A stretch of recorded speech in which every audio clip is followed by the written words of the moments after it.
للأسف نحن في زمن أصبح فيه من يملك قلبا طيبا يتعرض دائما للضغوطات والضربات الموجعة من كل جهة.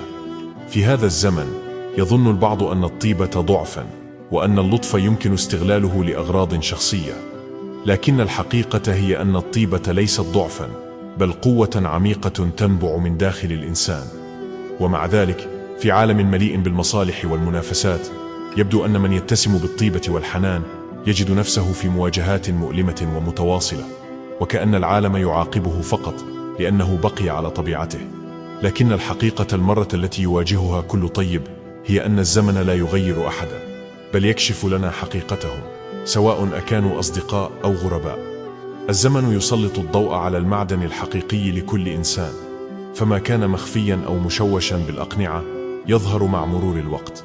قد نتعرض للخذلان، وقد نجد أنفسنا محاطين بمن لا يقدرون الطيبة أو يتعاملون معها بلا تقدير، ولكن كل لحظة تمر تزيدنا قوة، وتعلمنا أن الحياة لن تكون دائما كما نريد.